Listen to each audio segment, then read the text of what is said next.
Arlene Dafferlin. Welcome to Face to Face, a new Sun TV program which features profiles of different personalities. Sheba Wilson is the only woman among the 5 PNP at-large candidates in the December 15th general elections. She is also one of 2 millennials who is seeking to become a member of parliament this time around. Sun TV recently sat down with Mrs. Wilson for a wide-ranging and thought-provoking interview. Thanks for coming, Mrs. Wilson, and welcome to Sun TV. Thank you for having me. Who is Sheba Wilson, the woman behind the name? Well, Sheba Wilson is a mother of 4 children, 3 daughters and a son. She's also the career woman, an assistant director of human resources with the Grace Bay Club on Providence Isles, civic-minded individual serving in her church in various capacities, and also a person who is passionate about the development of people.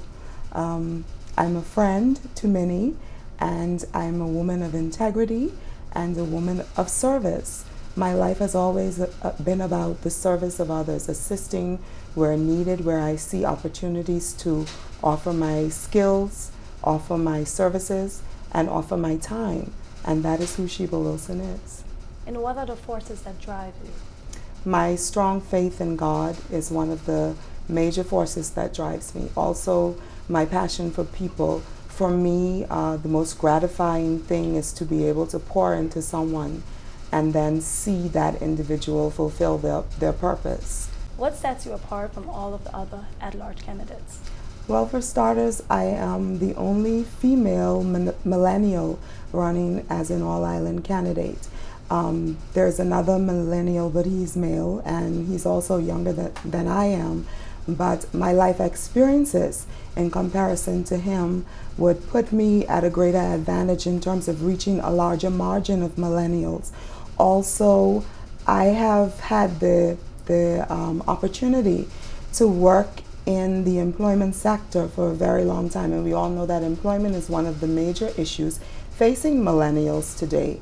And so with my experience in terms of not only being able to understand what it is to be an employee searching for employment in this country, but also to sit at the decision-making table in terms of policies, and also to be an employer, to be able to see what the needs are in terms of developing people and creating programs to deal with job readiness in our country. These are the things that set me apart from the other all-island candidates. What do you see as the most current challenge in the TCI, and how do you see yourself helping to resolve the challenge? Hands down today, the most current major challenge that we face is tackling the issue of crime. And for me to deal with crime, it involves 3 things really. One, we do need greater autonomy over the police force. And that's not to say that an elected government should have complete control of the police force, because we don't want to politicize the police force, but we definitely need a body that is able to, give some sort of say in the operational affairs of the police force. Because as it stands, the police force is the responsibility of Her Majesty's government, and our representative here for Her Majesty's government is the governor. So the police commissioner reports directly to the governor, and he also takes instructions from the governor. But as a people, we hold our elected officials accountable for whatever happens in our country. And it is a bit unfair to hold a government accountable when they are not in a position to make decisions on behalf of the police force, or to have their opinions heard by the police force, really. So that is one of the first things that we need to tackle. We have to have greater autonomy in terms of the dealings of the operations of the police force. Additionally, we need to shy away from a culture of silence that has really taken over our society. We have come to a place, and it may be in part because persons feel that information is not held in confidentiality, but there's always Crime Stoppers that we can use to address that. And also some work will have to be done to create a better partnership between the police force and the community. It calls for educating our population, helping them to see how the police is necessary and how we work together with them to fight crime and to prevent crime.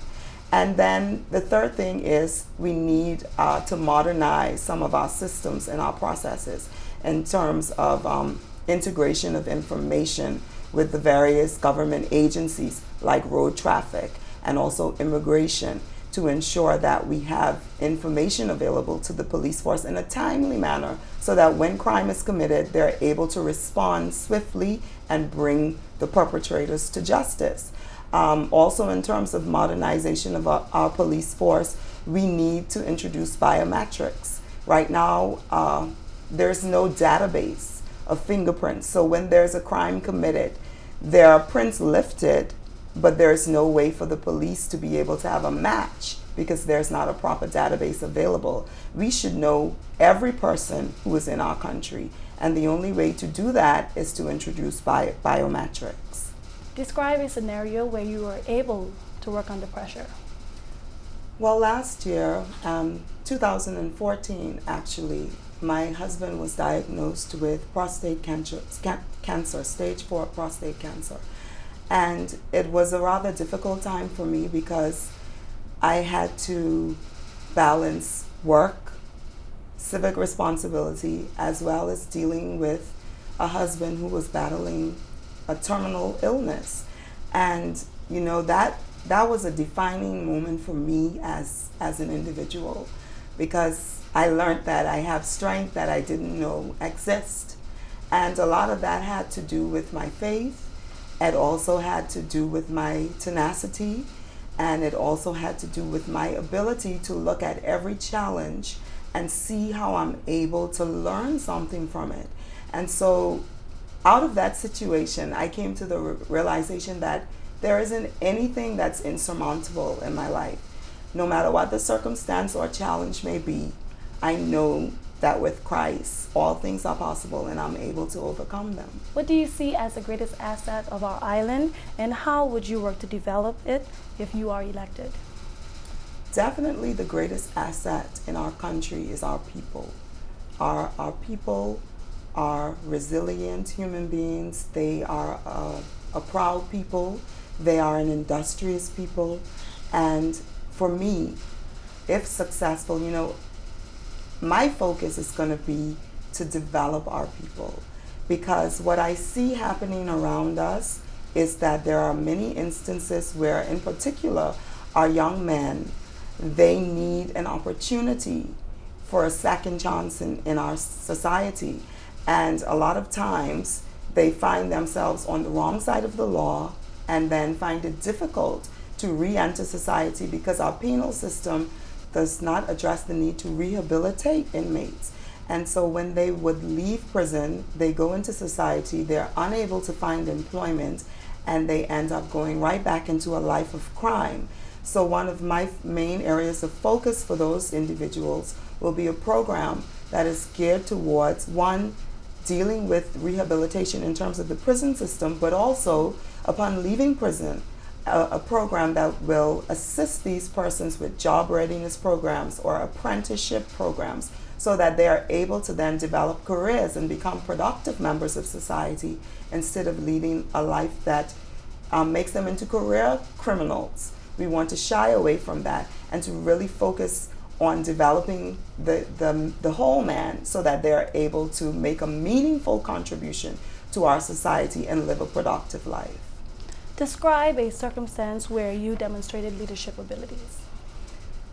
A few years ago, maybe about 4 years ago, working at the Grace Bay Club, I saw an opportunity to assist our Human Resources Department. I was not working directly in the Human Resources Department, but I saw an opportunity to really create a policy that would take us to a place where we were able to address a concern that I had, and certainly a concern that our company had, which was the employment of Turks and Caicos Islanders at our property.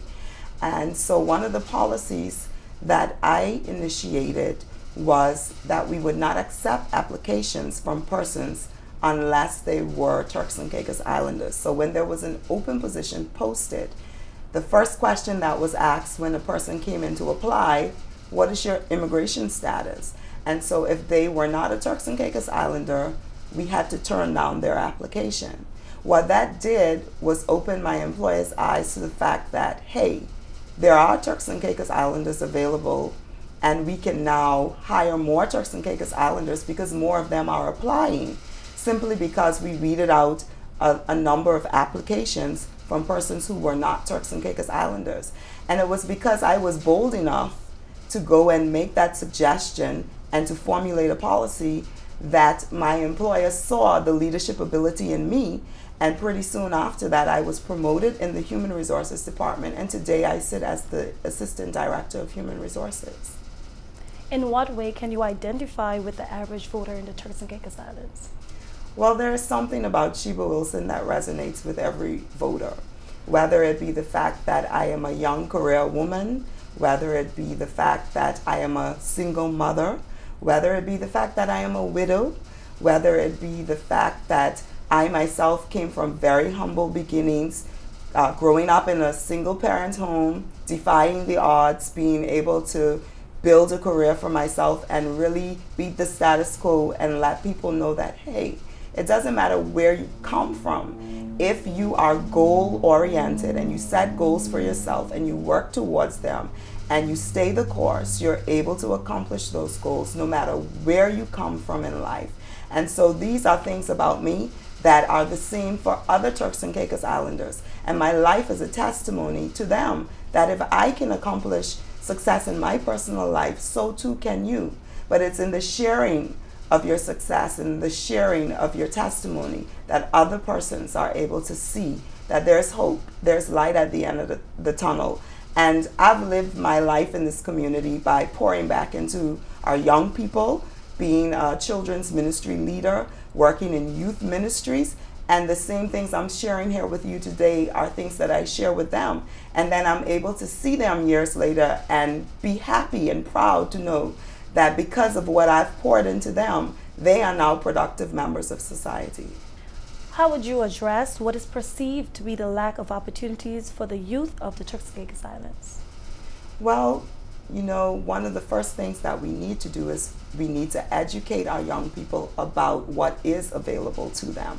A lot of our young people are aspiring entrepreneurs. And one of the initiatives that the government recently came out with was the small medium enterprise.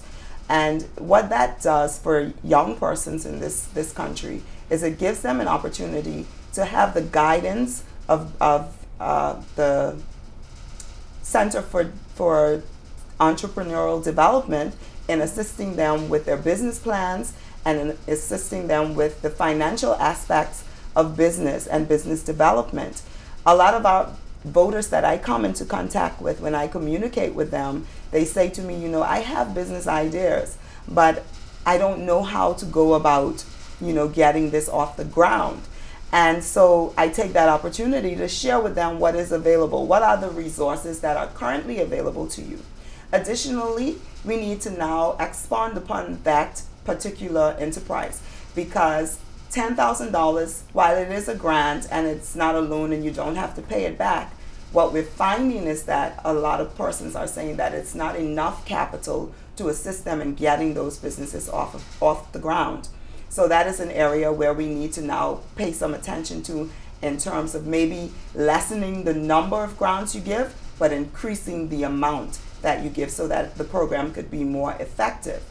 Also, in terms of youth development, the government is there to provide policy and to provide legislation, but we need our civic organizations to then partner with government to bring about programming, because government is never going to be able to run programs effectively and in the amount that is necessary to bring about a significant change.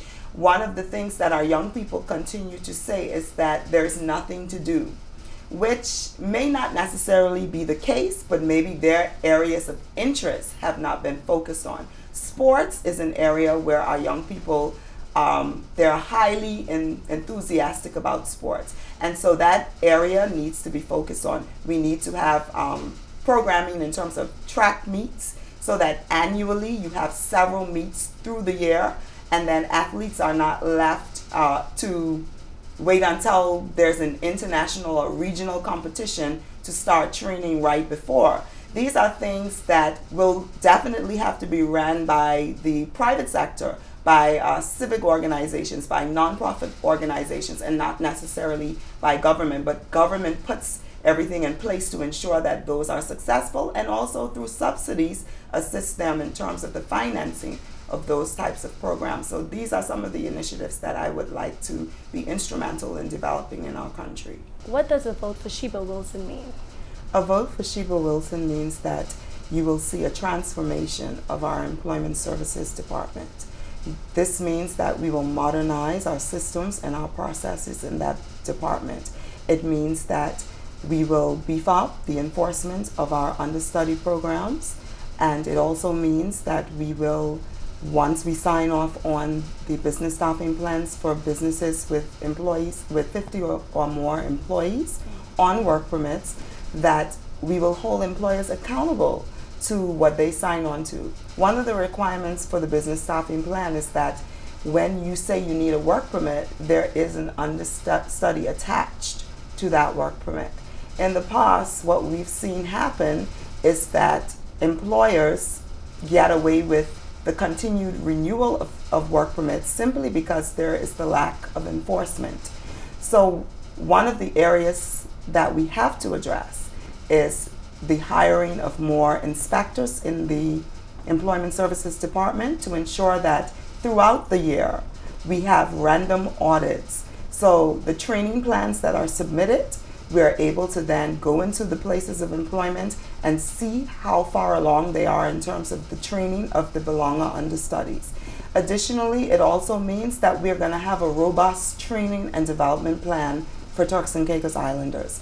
This includes persons who may be classed as unemployable because maybe they were on the wrong side of the law, or maybe they simply are transitioning from one career to another for whatever reason, and they need to develop new skill sets and also need to master the interview process and how they present themselves. A lot of times it's not a lack of the education that is necessary for a position or the experience, but we fail at the interviews. And so we have to have programming in place to assist our people so that they're able to present their best selves when they're going for employment opportunities. We're also, a vote for Sheba Wilson also means that we're going to focus heavily on our family structures. I'm happy that, we're at a place now financially where we can focus more on social issues in our country. A lot of times we find that single parents in particular, because they have to spend long hours working, they're not able to be at home, and so there's a necessity for the creation of after-school programs. We're going to have to come up with youth initiatives so that our young people are not left idle, but they're in programs that are assisting them to become better and more productive young people. They will not only be academically inclined, but those who are unable to do well in terms of academics, we can start from the high school level, introducing programs that will help them, if they're hands-on, to get involved in those areas.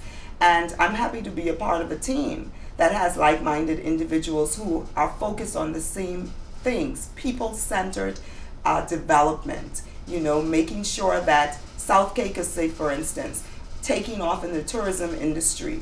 I come from a tourism background. For me, it's important that we introduce training to get those individuals ready to take on the opportunities that are currently in South Caicos and the new opportunities that are about to become available in South Caicos. So this is something that I intend to tackle. We cannot leave it single-handedly to employers or the individuals to prepare our people. We must take the bull by the horn and make sure that we focus our energies around creating programs and opportunities for career development, for skills building, and also for ensuring that our people are able to present themselves in the best possible manner, because we want them to be the employees of choice in Turks and Caicos. And the only way to do that is to equip them so that they're able to be competitive.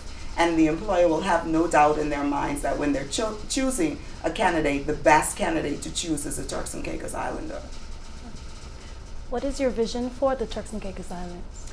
My vision for Turks and Caicos is one where we have a country where we can all be proud of, a country where our people are at the center of the economic development. We need to move away from having all of the wealth in the hands of expatriates and begin to put wealth in the hands of Turks and Caicos Islanders.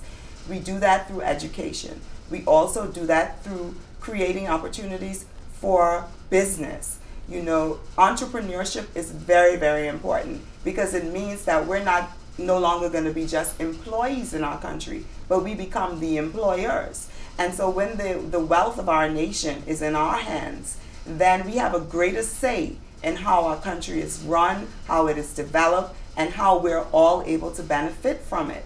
And one of the things that I envision for Turks and Caicos is when I can be in this country as maybe an older person and see my children not have to face the challenges that I had to, that it becomes easier for them to have access to capital if they want to start a business.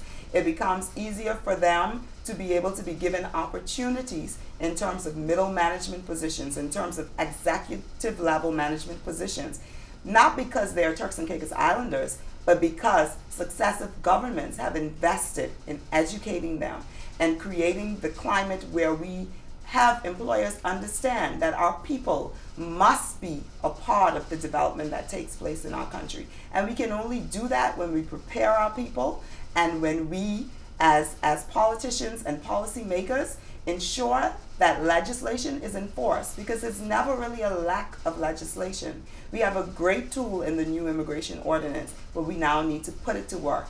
And I intend to put it to work so that I can one day retire and know that my children live in a country where they're able to be successful, that your children are able to be successful, and that the wealth of Turks and Caicos is in the hands of Turks and Caicos Islanders. Thank you, Ms. Wilson, for sharing your thoughts with us, and all the best in the future. Thank you so much for having me, and I hope to be back soon after I win the election. Perfect.